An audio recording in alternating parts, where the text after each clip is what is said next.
Okay, my name is Karen Neurohr, and I work in the Oklahoma World History Research Program Department at Oklahoma State University Library.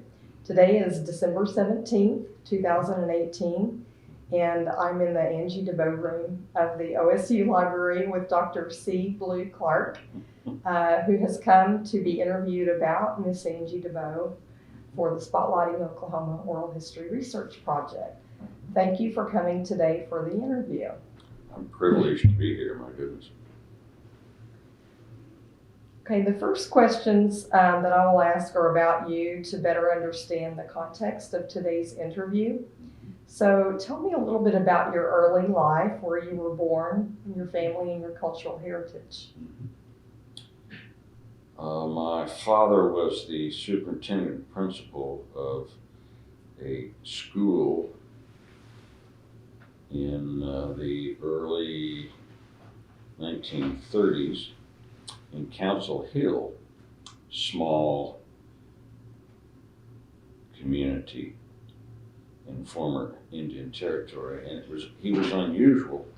He was also the athletic coach in a small school, but it was unusual because he had his own automobile in those days, and most people did not. So he traveled around the local region and was very much interested in folklore, people, history, and that sort of thing. And my father was tall, football player, and my mother was petite and dark, and she taught English for him in the school.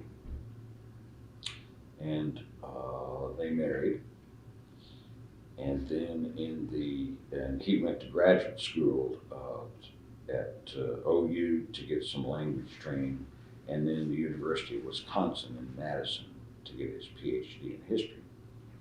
And she was with him, and they told some interesting tales.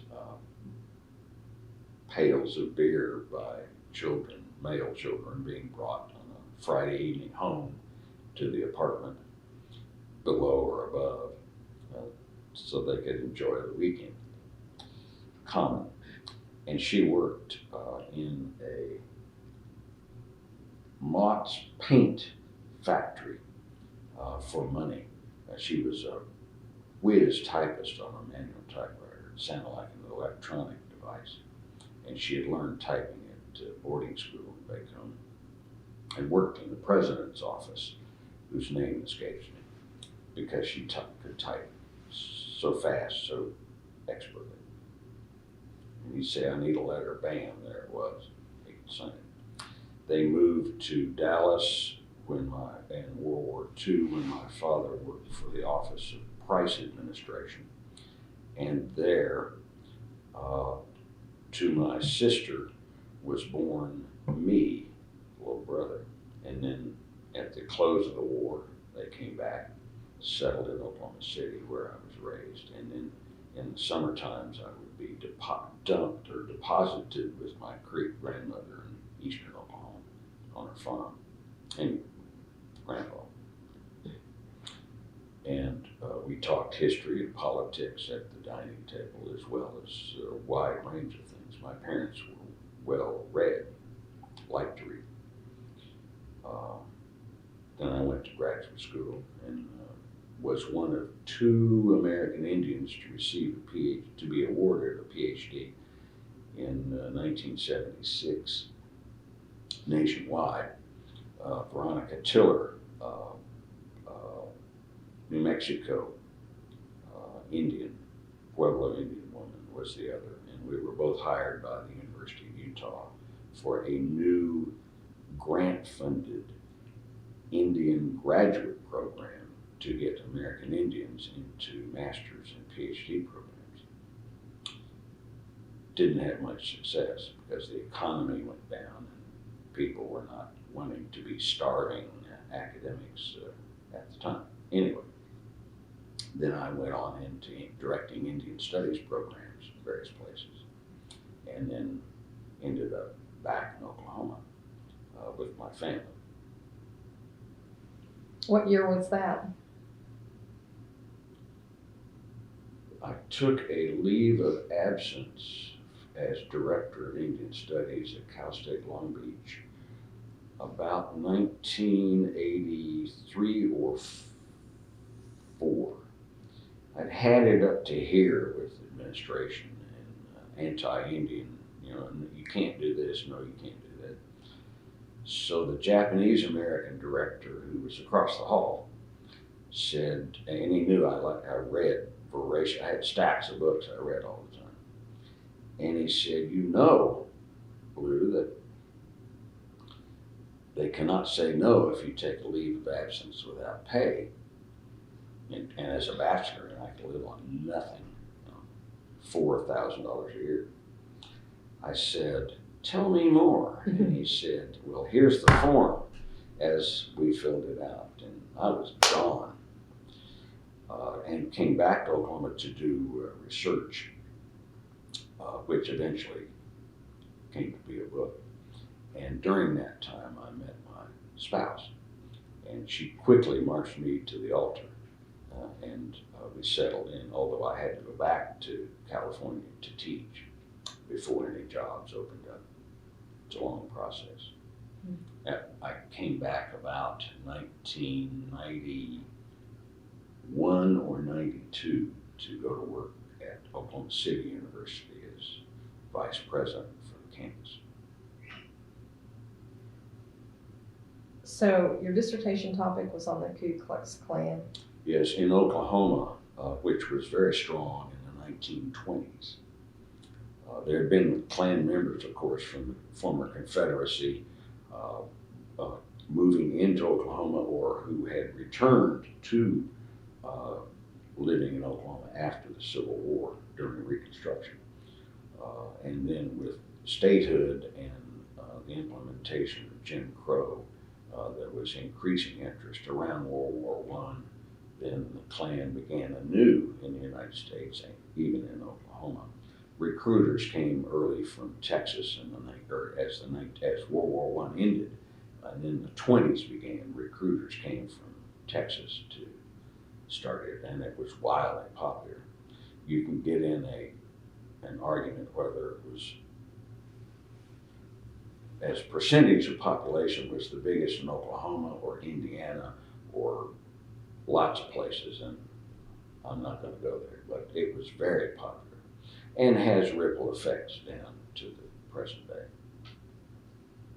For your master's degree, did you have a written thesis as part of that?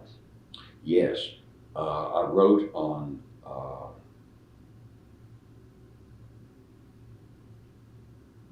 I just went blank. But we can come back. A complete blank. I just held it in my hand 2 weeks ago. Pardon me. That's okay. So what courses do you teach at Oklahoma City University? Jeez. Who's old in this room? I have just a couple of years ago retired from full-time teaching of undergraduate courses, which were history, American Indian history, Native Christianity, American Indian Christianity, Native American religion, a wide range of things. Mm-hmm. And then I continued to teach, as I had done for years, in the law school, which has moved from the main campus downtown into downtown Oklahoma City, in the former First Central High School building that's been wonderfully, magnificently refurbished. And I teach about law and anthropology, how anthropology can help make lawyers human. It's an uphill struggle. And then I also teach law students how they can do business with American Indian tribes, which is extremely complex legally. Arguably the most complex area of all in American law. And it's constantly changing with laws, court opinions, tribal expansion of businesses, gaming, etc., etc. What is most rewarding to you about teaching? Clearly, it's seeing the light bulb come on in the student's mind, and they rededicate themselves, or in a few cases, begin to dedicate themselves to the learning process. That's the most rewarding. And then they go on from undergraduate into some sort of professional or graduate training and earn money and settle in, or delightful citizens. I still can't think of the master's thesis. We can insert it later. Good. Okay. It never occurred to me to bring a copy of my resume. Oh, I should have asked for one. So tell me when you first became acquainted with Angie Debo.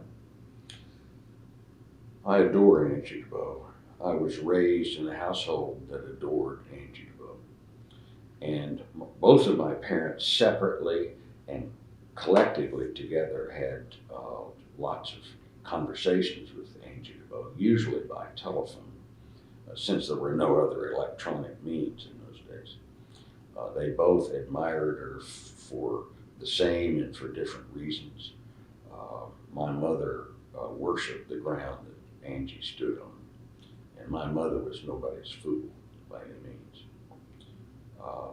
So I was raised in a household that I would have heard, even as a young infant, conversations between my parents about Angie Debo.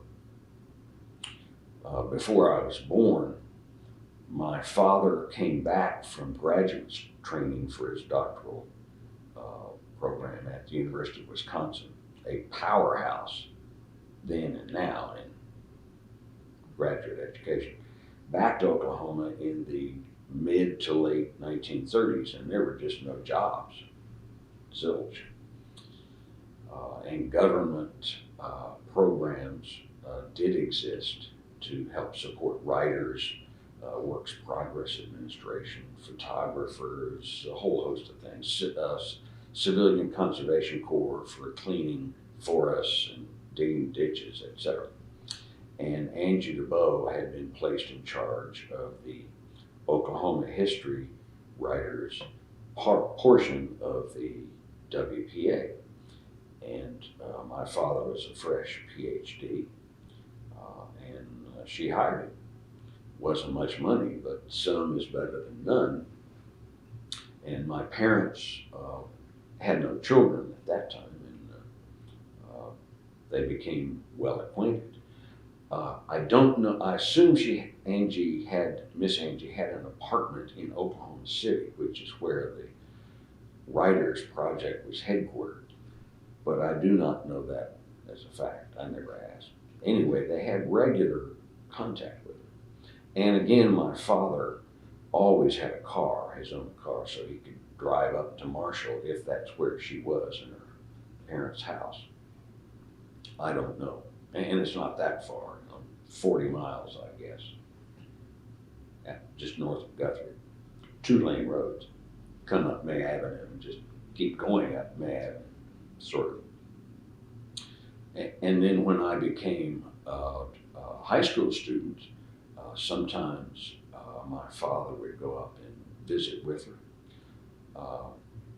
And of course my mother, if she was not teaching in the classroom, if she had the time, if it was on a weekend or a holiday or in the evening, she of course would go, and I'd tag along as a brat or a kid, just listen. So in a sense, I grew up with her, and she was always very kind and pleasant. And then in graduate school, when I became a graduate history major, I sought her out for academic advice to discuss her books, some specific portions of it.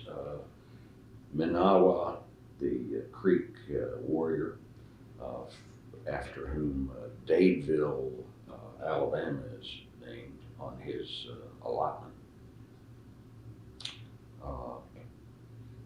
A variety of things. And I always had a car,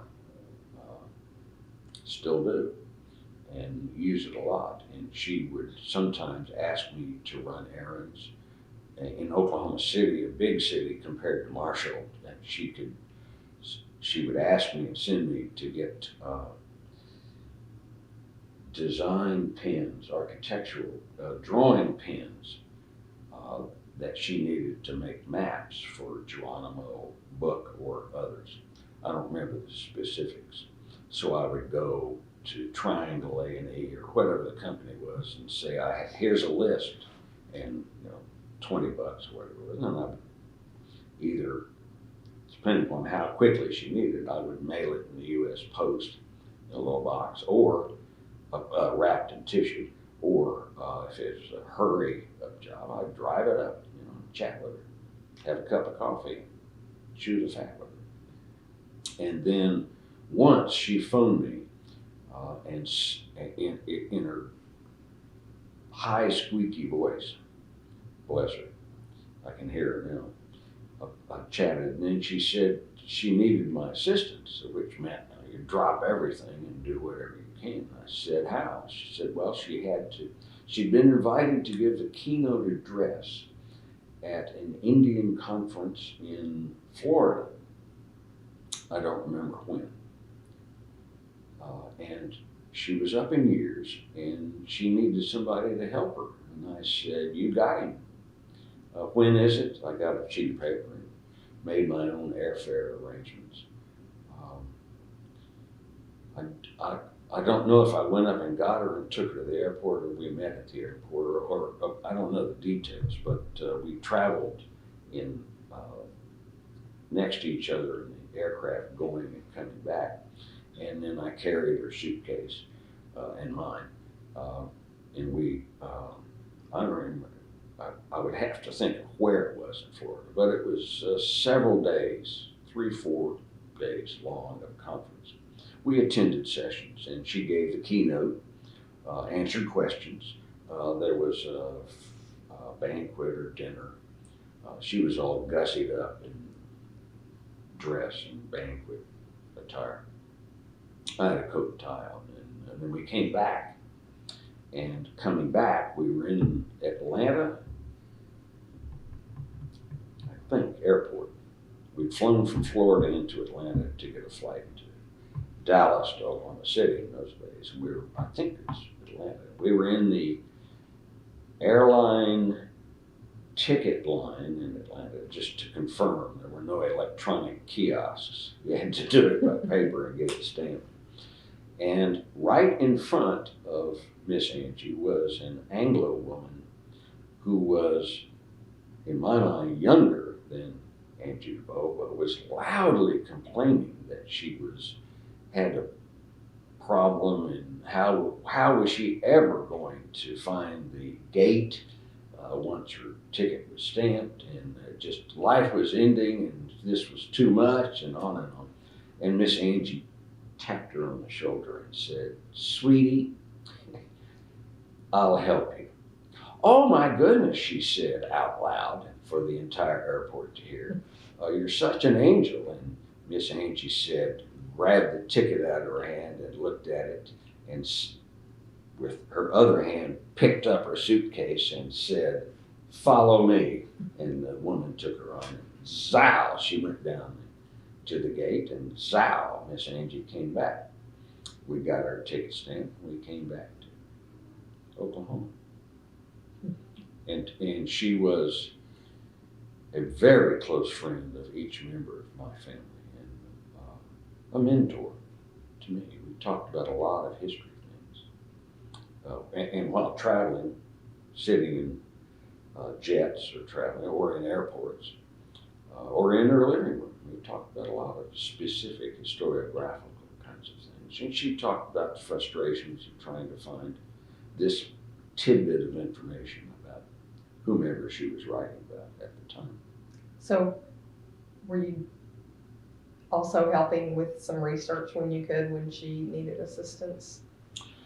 She never specifically asked me for assistance in research. She was a librarian, she said, at heart, and could find anything. So that she covered quite well herself. She had little note cards those days. We all had little note cards, or lots of note cards. And her postman at the time, for one of her books, drew the maps for her. But then he died, moved, or something, so she went back to making them herself.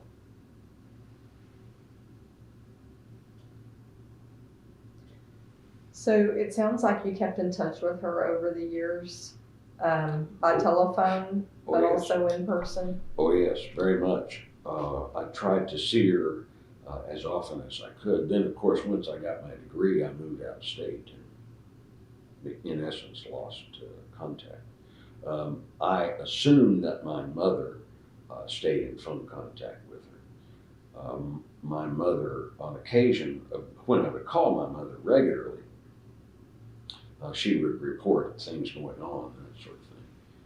By then, my father had died, heart attack, massive heart attack. And I remember once my mother said that Miss Angie had come to the house, and I said, "My goodness, why?" And she said, "Well, I invited her over the phone." She phoned me and said she had to give a speech or a presentation or something in Oklahoma City. And her age forced her to take a nap in the afternoon, early afternoon, before late afternoon or evening events. And I said, my mother said, "You come right here, I'll look after you, and I'll wake you up at the right time.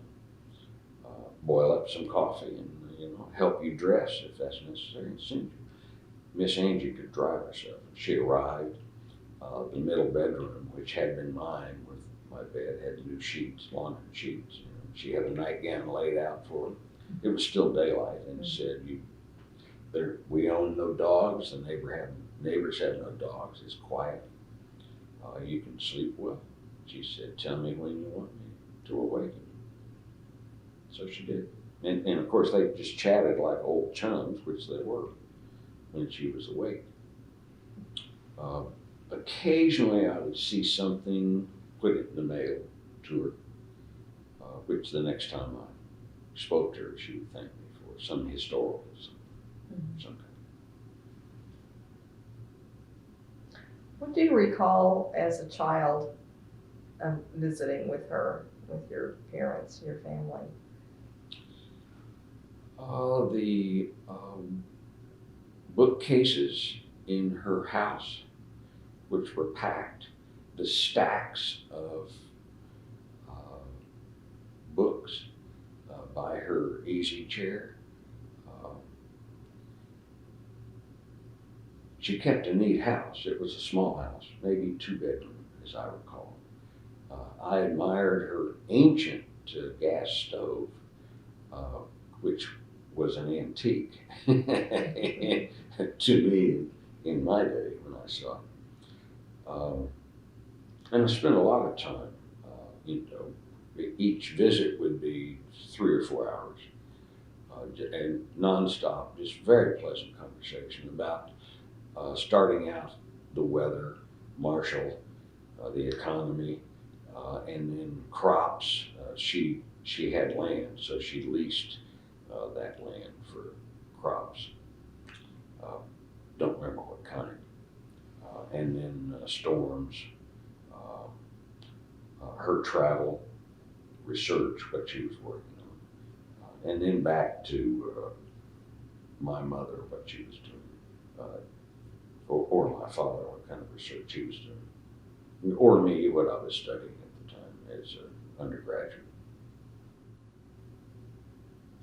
What did you think about Marshall growing up in Oklahoma City? But what were your thoughts about the community of Marshall, town? Didn't pay a lot of attention riding in the back seat of my parents' car. Couldn't see a lot, and as a kid of whatever age, I wasn't much interested in it. But when I began to drive, I took more notice of things. Once I arrived 10 o'clock, 11 o'clock in the morning, and Miss Angie suggested that I take her for lunch. And I probably rotated my head and I said, "Take you to lunch where?" And she said, "Oh, there's a cafe in Marshall." I said, "Do tell." So she guided me. We parked, and this storefront was all boarded up, had a door, and there were pickups, but no humans. And I went around, opened the door for her. We got out. She went up the steps and entered the door, and there was this cafe that was packed with people. You couldn't hear any noise outside, and I just thought it was an abandoned building. But oh no. And we had a delightful farmers, ranchers lunch, and of course she knew everybody in town. And they chatted with her, she chatted with them. Sometimes introduced me, sometimes not, depending upon what the opportunity was. Don't remember what we ate, but lots of boarded up buildings in Marshall, as there were at the time, and now more so in small town America. And we talked about that as well, that people moved away for jobs. You can only have so many people riding one tractor on the farm at a time, or 5 at a harvest. That leaves the other 120, twiddling their thumbs. What was her attitude toward the changing community of Marshall? Did that ever come out at all? We never talked religion. My mother instructed me as a guest of anybody. We rarely talked politics, although I knew that Miss Angie was very active in political issues, select ones. I always threatened to look up and see how Marshall had voted in various statewide campaigns, but I never did. My attention was always elsewhere. She lamented the fact that the economy of Marshall was undergoing change, as was the economy of state agriculture. This is before fracking and the oil booms of the 80s, etc. But she had no stated solution in my conversation, nor has anybody else had one, except putting a nuclear waste dump in somebody's farm and having a few more jobs, which doesn't work. My mother and I went up for Prairie City Days once. Whether it was with the photograph or not, I can't claim. There's photos on both sides. Yes, this is the one that's framed on my bedroom wall. There she is. Did you say that your mother took that photograph? Yeah, oh yes, Okay. yeah, oh yeah. All right. Yes, Do you indeed. recall this one? Did you No, think your mother took that one? That was unknown to me. That's the first time I've ever seen that. Okay, evidently they were taken on the same day. Mm-hmm. Prairie City Days was just one day. Mm. As far as I recall. Okay. And this second photograph said, on the morning of the dedication of the park, the Prairie City Park in Marshall. So Apparently we must have attended it as well. occurred during Prairie City Days. Although my memory is limited. There was a parade. Did you watch the parade? Oh yes, and people were out. Mm-hmm. And my mother and I stood and had a delightful time. And as part of that, I think in the afternoon, we got on a Marshall school bus, and we took a historic tour with Miss Angie. At the front of the bus, it would stop, and she would get out of her seat, shotgun seat, and stand up and turn around and have note cards that were numbered and say now in her wonderful high squeaky voice, now if you look out the window to my left or your right, blank field, grass, this was the first school. And of course there's nothing left, no foundation, no stones, nothing. It's been turned back into pasture. But this is where I attended, whatever grades it was, before she moved into Marshall to school. And we went to various places around Marshall. which of course she had a vivid memory because she grew up with that. And she named people, and my best friend so-and-so sat next to me in that church, and it was just delightful. It was about an hour and a half tour, blazingly hot, of course, as I recall, and clear sky, just a gorgeous day. And it was absolutely wonderful. I walked down memory lane with Miss Angie. Was she still dressed in her attire that she wore in the parade for the tour? Oh, yes. Being female, my mother engaged her in conversation about the attire, clothing, and Miss Angie said that was her mother's, and who would wear it, and then Miss Angie inherited it. And then they turned their backs as she was getting it out or putting it away. I don't remember. So I assumed she had to make some alterations to it from her mother, but I didn't hear that. I was across the room. How full was the bus for the tour?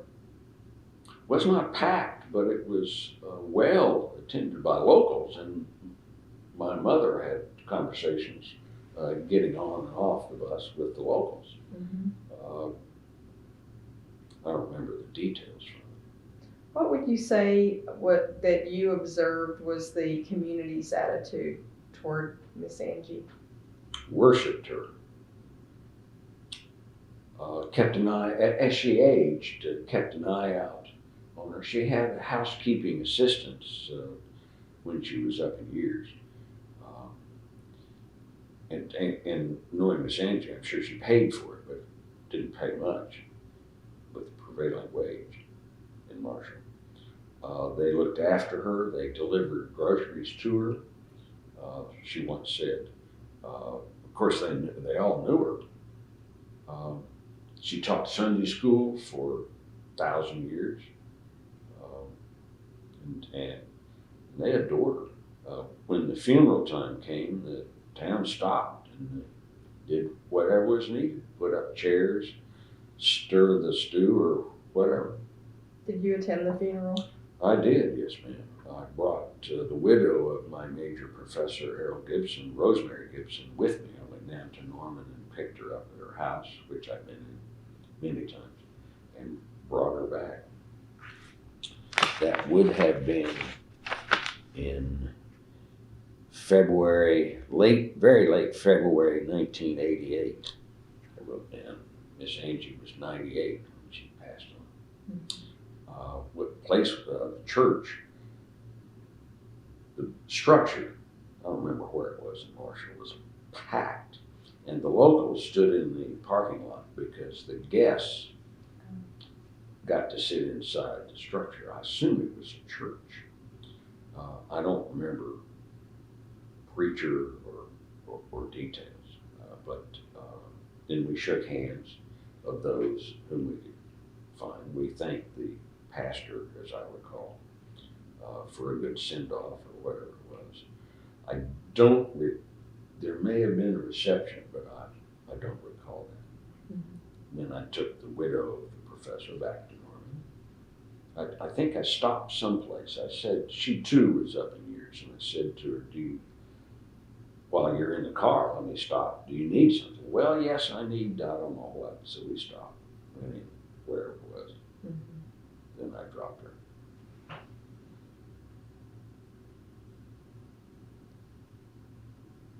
About how frequently would you say you kept in touch with her? Graduate school, I would say monthly, sometimes once every 2 months. I didn't want to be a pest. And I assumed that my parents separately were in touch with her as well. And I didn't want to overdo it. But she knew that if she needed anything, all she had to do was call. And my parents would track me down wherever that was.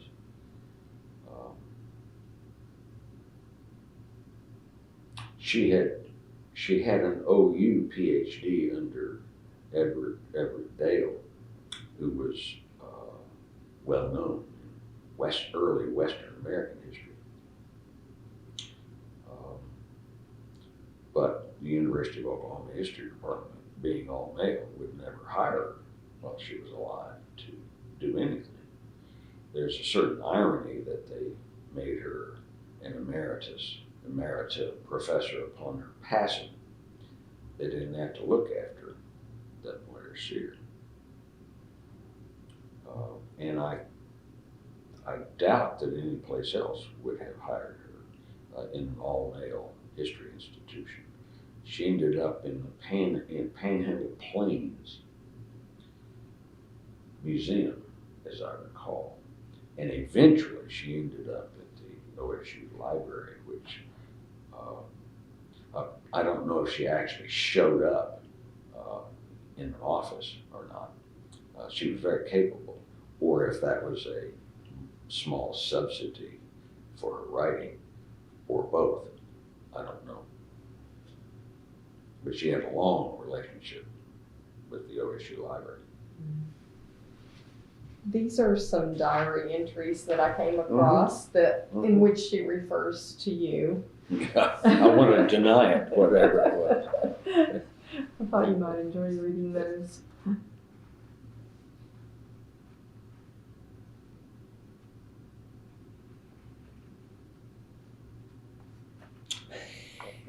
I wrote an article for the Chronicles of Oklahoma and Buffalo, and the community in the Panhandle. And she reminds me that I stopped in to chat with her en route to that, doing some oral history in Buffalo, and then I wrote 1972, the grief. I have to think of who that fine girl with me was. That goes way back.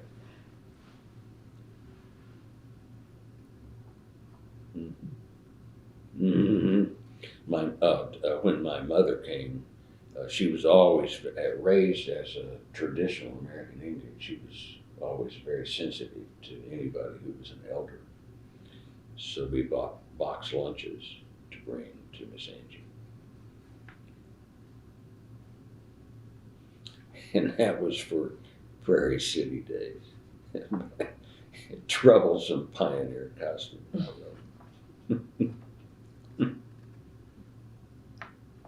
Mm-hmm. Then we returned for the dedication of the park.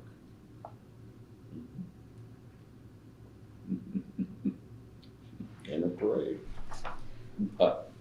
May I keep the Yes, you flesh? may. That's just wonderful. There may be other entries as well. I looked across several of her diaries, and I was specifically looking at March and April because I was also looking for references to the Prairie City days. We have a digital storytelling map project that we're working on.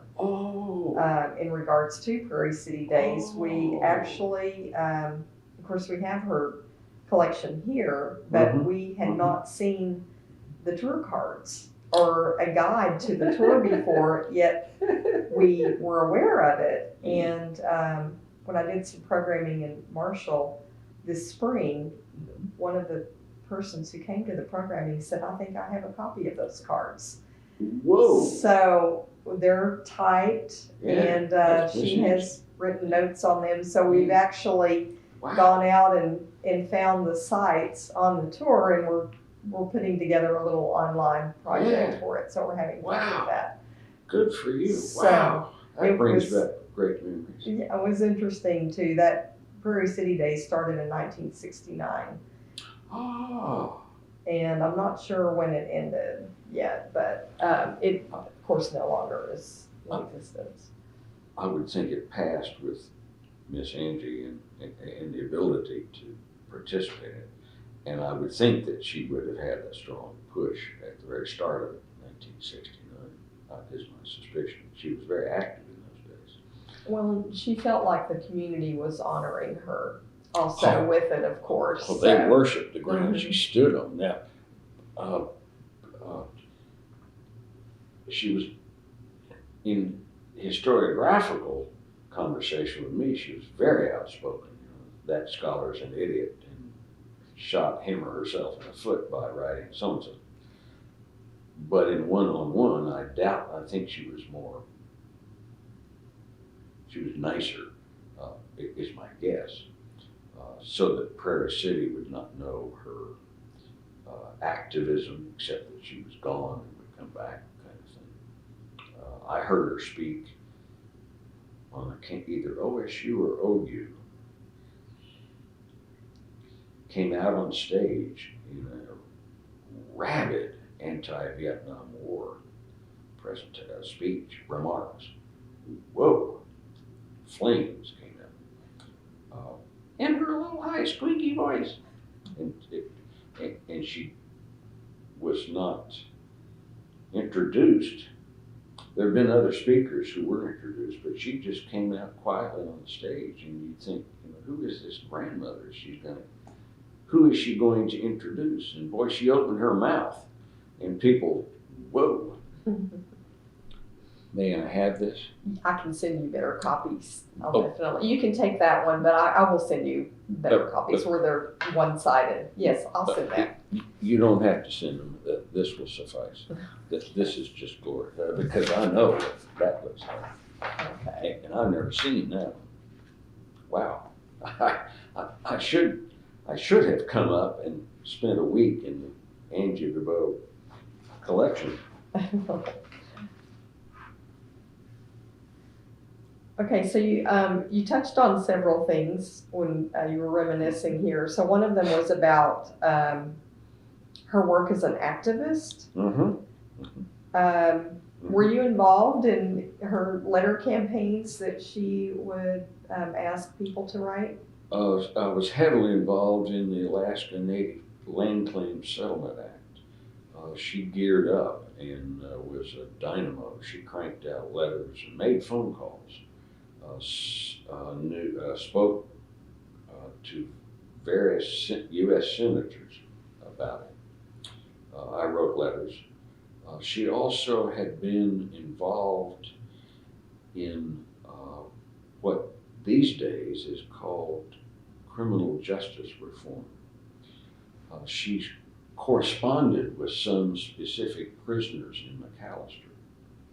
One of those prisoners was Rex Brindley, a murderer who, it is now believed, started fires and began the McAllister riot as a smokescreen, no pun intended, for his attempted escape.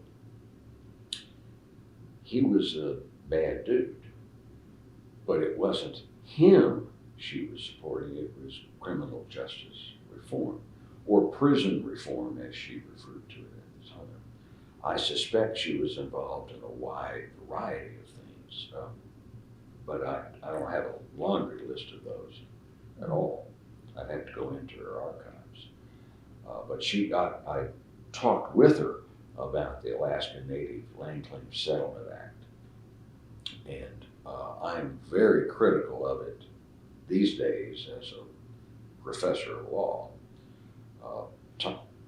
Times have changed, laws are twisted and altered through courts and practice and corruption, etc. It's a different era. But at the time, it was a major, major victory for indigenous people worldwide. They were not just literally bulldozed out of the way for a pipeline. They were actually listened to. They might well certainly have been manipulated, but things were good in the immediate aftermath, and that's not always the case in the Amazon. It's in a host of other places. So I was very familiar with her Alaska Native work. Were you familiar with the Havasupai tribe efforts in Arizona? I'm very familiar with them, but I don't know what her work was involved with. And since her time, there have been some major publications come out, especially one that's fairly recent. From what we can tell, she was also involved in those efforts, similar to the Alaska Natives' efforts. I could speculate the Havasupai have extensive land claims, and those have been co-opted, politely put, by non-natives. And then they have a reserve area at the base of the Grand Canyon, hard to get to, and not very many people want to lay claim to it because you can't get to it. You can't put a service station at the bottom of the Grand Canyon, or it wouldn't last long anyway. I'm sure that she would have been heavily involved. In a sense, she was like the association, a member of the Association of American Indian Affairs. And I don't mean this derogatorily because I knew her. She was pure of heart, but the 19th century reformers, in quotation marks, who wanted to allot lands to American Indians, outsiders who wanted to help the American Indian. And in the case of the 19th century, they had to give up their own customs and language and laws and become assimilated like Polish immigrants into the American system. And there were, with a couple of small exceptions and one big one, a dentist whose name escapes me, who was a member before he was thrown out, and said, collectively, at Lake Mohawk, you stupid idiots, this is a knife in the back of the Indian. Lake Mohawk. Mohawk. It is a giant wooden resort hotel complex in upstate New York, which still operates. They've expanded, and free accommodations were offered in the very late 1870s on into the 1880s for Indian reformers to come as a national conference. There weren't very many of them, 45 maybe, that's a guess, to come and sit together in banquet rooms and talk about the issues. And overwhelmingly, 99.9% of them advocated assimilating boarding schools, doing away with long hair, language, culture, make them white, even though they're dark skinned. Make them Christian was the insistence. Lots of ministers and evangelical pastors were members. And then allot their lands for small farms, 160 acres, so that they would be tax-paying, happy, voting Republican citizens. And of course, the land base was just sucked up by non-Indians by design. They all supported it, always did, except for this one dentist, Anglo dentist, who said, this is a crime. And they said, there's the door, bub. He was not invited back, but he was right. And I'm not casting Miss Angie in that 19th century reformism.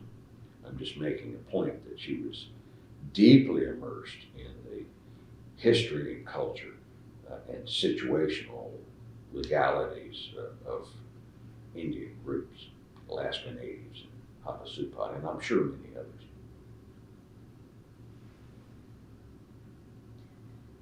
You spoke about an occasion where she spoke at University of Oklahoma, and she talked about the Vietnam War. What do you remember about any awards and honors she received that you may have witnessed or been aware of? That's a very good question. In my up into the early 70s, I'm not aware of any awards. She certainly merited ongoing awards, and down to the present time and on into the future, in my opinion. She was as I discussed with the biographer, Shirley Leckie, or anyone else who would hold still long enough to hear me out, she was a pioneer, not just in settlement in Oklahoma, but a bang-up good writer and pioneer in ethnography or Native history. She was foresighted. She clearly saw that when wrong occurred, it was wrong, And it didn't make any difference if it was Governor Williams who had participated in allotment frauds or anybody else. If it was wrong, it was wrong. And still the Waters Run is still a landmark. It's still a sign to graduate students. There are lots of other books that have come since.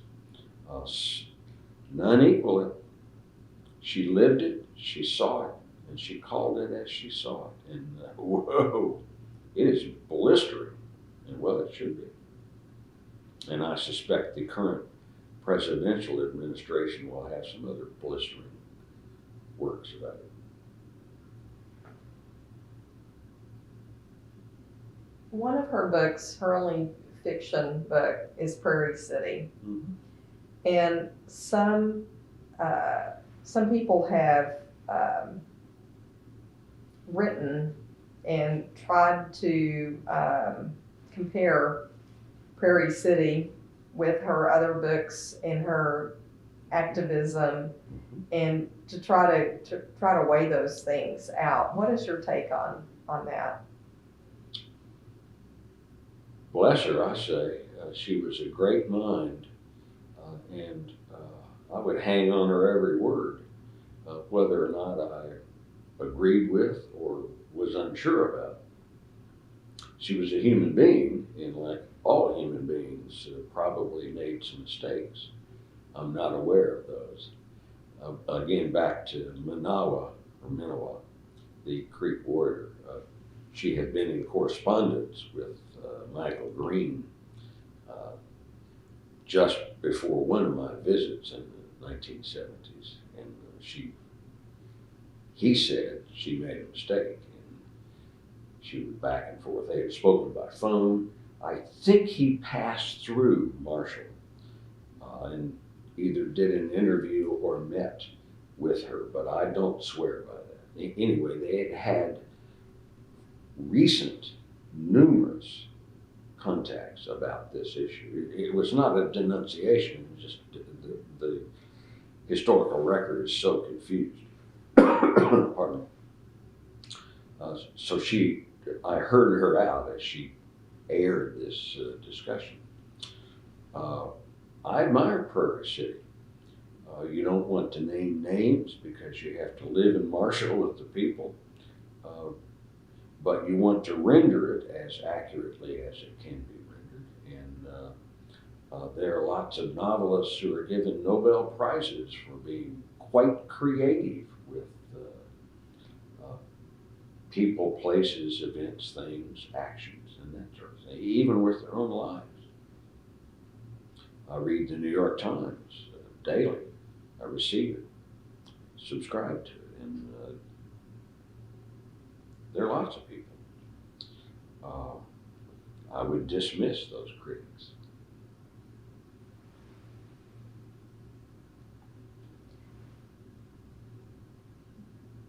Do you recall attending any ceremonies honoring her? For instance, did you go to the Capitol when they had the dedication of her portrait being hung there? Oh, yes, thank you for that. Yes, I was certainly there. There was a big crowd in the rotunda.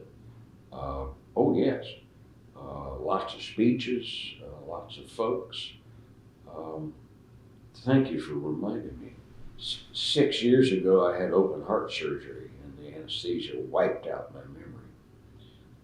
So I got to be reminded of things. Once the little door is opened, then this flood tide of information flows, but it's very frustrating, like trying to remember my master's thesis. Until somebody says a phrase, for the rest of my days, until I look it up, I couldn't think of what it is. Anyway, I was there. It was a wonderful, wonderful occasion, and lots of praiseworthy speeches, as of course there should have been. It was a delightful time, and it was packed with people. I was there. Okay. I'm glad that you were able to go. Yeah. You mentioned earlier before we started the interview that you had two pictures in your home. related to Angie Debo. Could you tell me about those again? Sure. One is a charcoal sketch of Miss Angie for the Capitol Rotunda portrait. And she gave it to me. It was sitting on the floor behind a chair of some kind in her home. And she got up as I was going to give her a soft hug to say farewell. And she picked this up and handed it to me and said, "Blue, this is yours." I about fainted. I said, and she said, "Nope, it's yours." I said, "I'll hang it in a place of honor." The other is a cheap frame around a black and white photograph that my mother took in April of 1972 at Prairie City Days of Miss Angie on her front porch in her pioneer dress outfit, and me standing next to her, much younger in those days, both of us. Just had a delightful time on the porch, talking. It was warm, but acceptable weather. And my mother was standing down in the front walk looking up, and we just talked about Prairie City Days and her own Miss Angie's own parents growing up in the house. It was just delightful. And then we piled in the car and went to the event. Have you viewed the documentary Indians, Outlaws, and Angie Debo? It is excellent. Yes, I saw it when it first came out. I own a copy as well. Yes, it is excellent. In my mind, no spoken words of however praiseworthy can reach the heights of Miss Angie. She is unique, an incredible mind. I'm not denigrating Marshall, Oklahoma, which I like, been in many times, but had she been in someplace else, Los Angeles or New York City, doing whatever she was doing, she would have been remarkably successful in doing that, whatever it was. Writing ad copy for Alfred Knopf or I don't know what. There was an enormous depth there and a fine mind.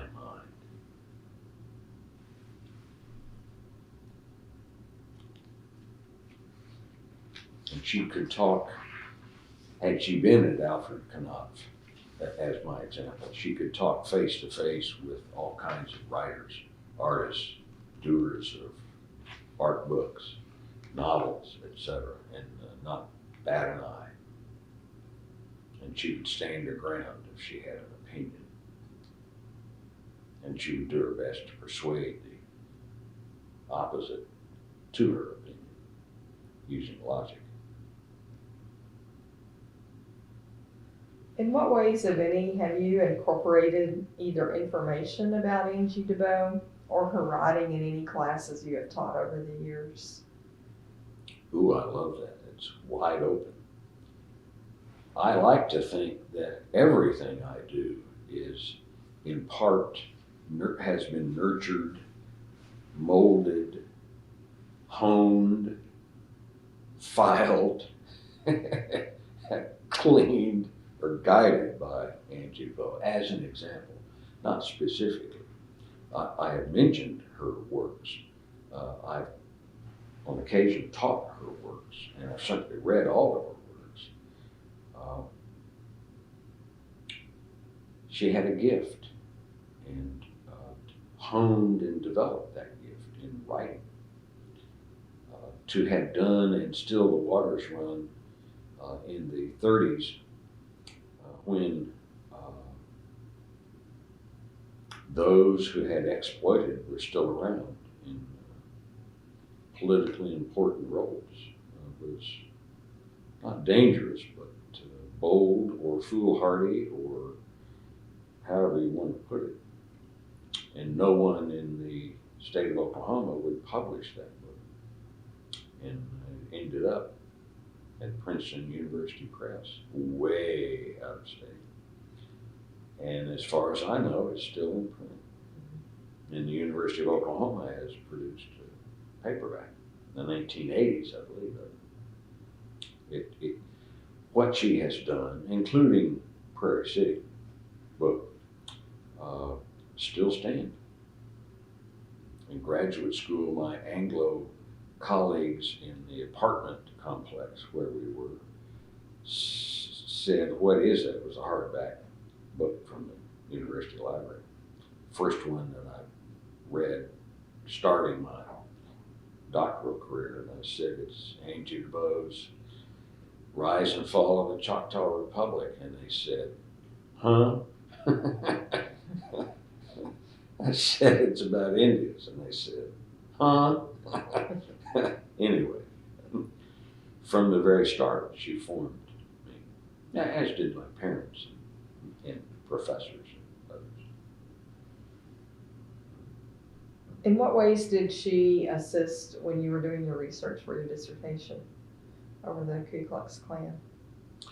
She told me her own personal oral history experiences, not directly involving the Klan, but stories that people had told her. They had been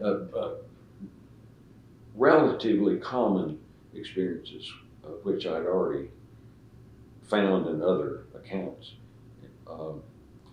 usually newspapers.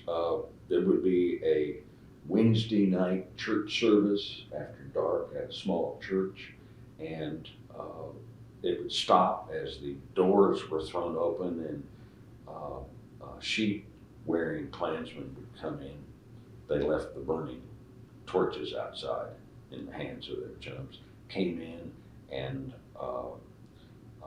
spoke about whatever they spoke about, cleaning the land or making it safe for Christian America or whatever it was. And if you'll forgive me, you couldn't tell who they were, but you could tell the shoes that it wore with the scuff marks. So everybody knew who they were, even though they were covered head to toe with hoods and sheets. And she laughed at that. There was a parade at one time in Marshall, and those who attended said, "Oh yeah, we knew who everybody was because we looked at their shoes, because it was not a uniform work boot like it is in the fracking pastures now, but everybody had their own pair of shoes, and shoes in those days were very individual."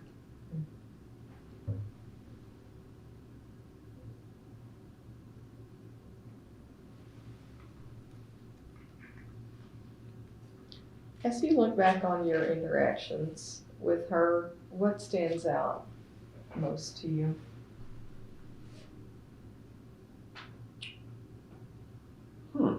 Interesting question.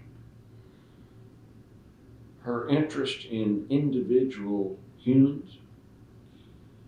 She was a big-time author, in my view. She published lots of books. I don't mean she made money. She may have. But she racked up a lot of titles, and in my book as an academic, that's impressive. Had she been on the faculty someplace at a major university, she would have been big time in that sense. She was asked to speak frequently, flew hither and yon, and gave speeches and presentations throughout her career. But she was a very down-to-earth farm girl, basically, when all the layers are peeled off. She would talk to anybody about what they were interested in. A farmer out in the field, she could talk crops, and be careful of that chemical you're about to pour in, man, because you need a mask or something, or gloves. And you don't want to breathe too deeply, or that sort of thing. Or a brain surgeon or a professional, a lawyer or a pastor, or a bishop or whoever. She could speak with them about what they were interested in. As well, had a loving relationship with my parents, mutual admiration. My father was the brightest human being I have ever known. He did higher mathematics in his brain. He didn't need a calculator. He didn't need a computer. And he greatly admired her mind. And he had worked closely with her in the WPA. I assume in the same small closet-sized office, wherever it was, at the Capitol or in the complex. And he had great admiration for her abilities. I didn't interview him about her because didn't dawn on me at the time. He had worked at the state capitol as well in the early 40s, in charge of the equivalent of Made in Oklahoma. That's not the title of it. I forget the actual title, and he went around the state to promote the manufacture and use of Oklahoma-made products, to expand that. And he had an office in the state capitol building, and one of Alfalfa Bill Murray, former governor, salty as he continued to be, and as, according to my father, as he aged, he got saltier, would come into my father's office and, say, "Hi, Stan." Stanley was his middle name, although I called him Joe, as my father, and leave a stack of Alfalfa Bill Murray's books on the desk. Didn't ask, just bam, and say, "I'll be right back." He'd take one down the hall to the speaker or whoever it was to sell it to him. And my father would just sort of push it aside and go back to work. And then he'd come back and sit down in a chair, preferably prop his feet up as an old guy, light up, fire up a cigar, and chat with my father. Because my father had grown up in southern Oklahoma, Tishomingo, Milburn, played basketball, had baled hay in the summers, for mussels and money, up into Canada, so they could talk rural Oklahoma politics.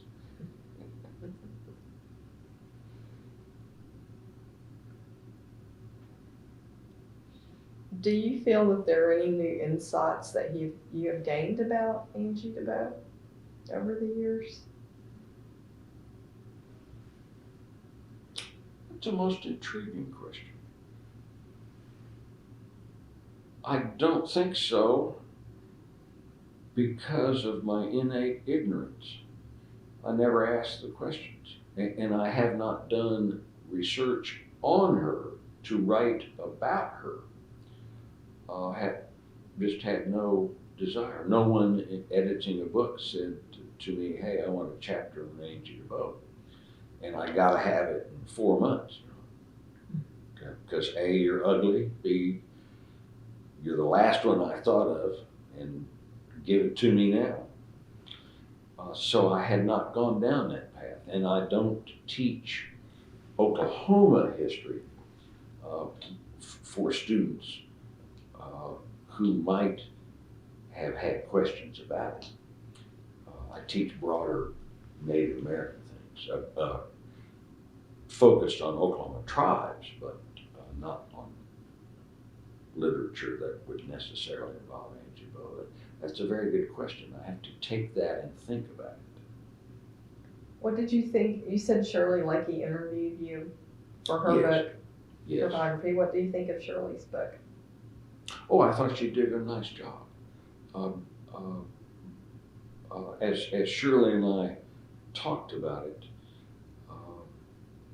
I would treat Shirley to a cafeteria lunch, which she was polite enough to eat, and then we would carry our trays into a small room about this size near the cafeteria and close the door. It had an entry door and then a back into the cafeteria door, close those, and we would eat and talk, and then push the trays over, and she would turn on a small tape recorder. Did that twice. I think she did a very nice job.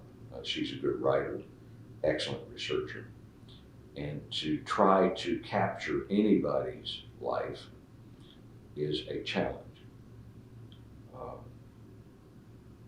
And I think she did a nice job.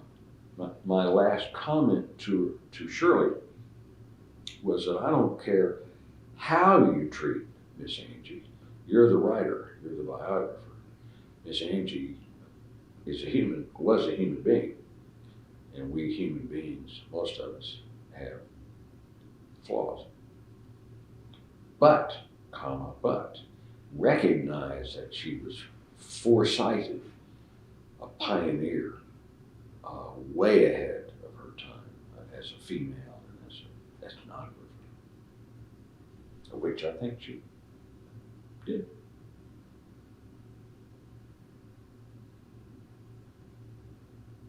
When people think of Angie Debo, what should they think of?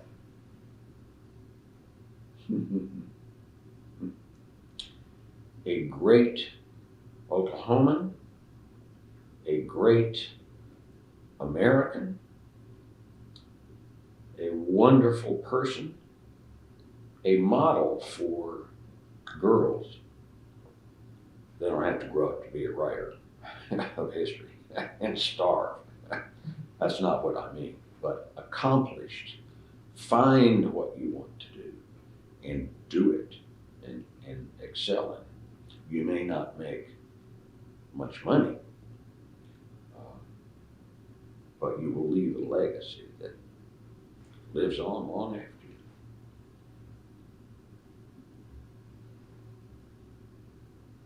Is there anything that you can think of that you would like to share that I haven't covered or asked, or any other observations?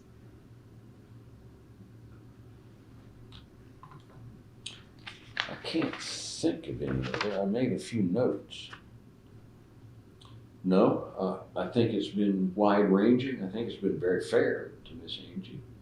It's very hard to capture a person in an interview. She didn't leave tweets.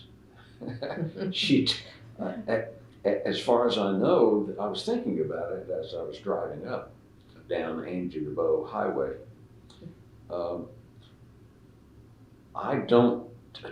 I never asked, but I don't think she left very much video or home film footage of herself, as far as I know. Never talked about it. She would have said, oh, a camera crew came from X or Y, and I never heard it. So there's just very little, aside from still photographs, that would represent her. There's no ABC News interviewer walking with her through a pasture and talking about growing up or that sort of thing, or vistas behind her, or Alaska, or whatever. So in that sense, she would remain an enigma of some kind, difficult to pin down. There are interviews that were done for the film with her in her later years. Yes. And they are in the collection here. Good. Yes. And she remained, in my view, very sharp up until very near the end. Mentally, physically, one sort of gives out gradually. But mentally, she was very, very capable. And you would think that a resident of Marshall, Oklahoma, would not have a global vision as she had, or national knowledge that she had. Of course, she traveled, she lectured, and she read voraciously.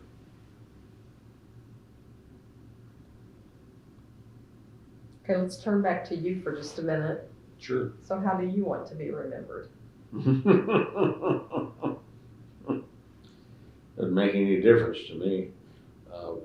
my one goal as an individual and as an academic was to produce more books than my father did, which I have done, and raised a family. They're out earning money on their own, mostly. That's about it. A nice family, loving wife, and wrote some things. I'm outspoken in the classroom and publicly. And in part, probably, I got some of that from Angie Debo. She did not suffer fools, publicly or privately. Whoa. Do you have any stories to share about that? Any examples come to mind? Coming back, one stands out in my mind. Miss Angie rarely spoke ill of anybody. That was just her nature. That's the way she was raised, to be polite. But coming back on the plane from Florida, the national conference, which had been a great success, papers and commentaries and that sort of thing. It was a history conference on the Gulf.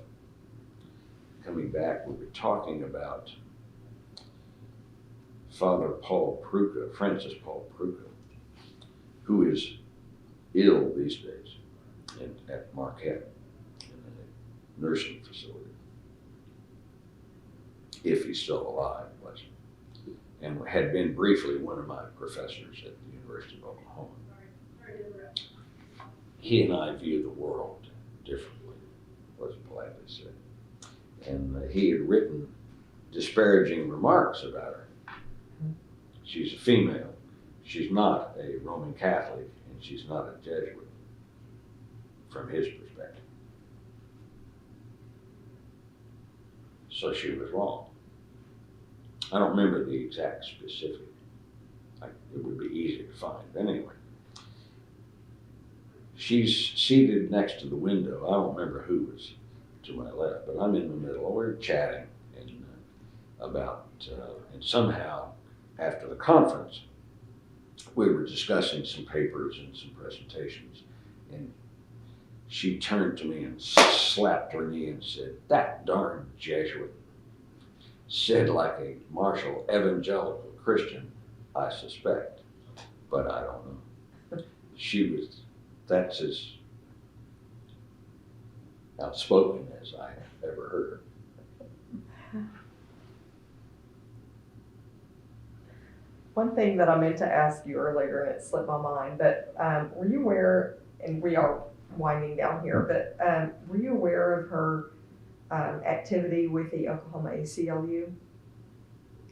No, but I'm sure she certainly would have been heavily involved in it, given her approach, an activist approach. Mm-hmm. I suspect she would have been involved in a wide range of things. And of course, the ACLU has always been a presence trying to achieve some sort of justice at various times.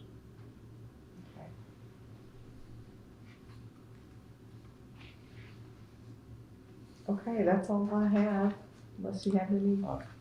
Except to finalize from my side, I'm humbled and honored to be permitted to talk about one of my favorite humans, Angie Debo, and you've been so kind to host me and to allow this and to have a collection that's active is phenomenal. I go into, I won't name repositories, I go into places all the time that are caked in dust and no one had been in there except me in years. Basement, usually damp basements that mildewed, etc. Mm-hmm. So to be in an active collection and library and archive is a delight. Well, thank you. Well, we're honored that you came and shared your recollections about Miss Angie with us today, and this is we're very glad to have this for the historical record. Good, and I'd like to think that the spirit of my mother and father is present in my comments as well. They would have considerably added to my praise. I never heard them say anything critical about Angie Debo, ever. On the other hand, I was raised the way she was, to be very polite, although there are some exceptions. Okay, well, thank you again very much. Oh, thank you, my goodness. And thank you for this material. I will cling to it closely. Oh, my, This yes. is for you, Oh, too. good. Oh, good, yes. I would call her Oklahoma's greatest historian. My goodness, yes.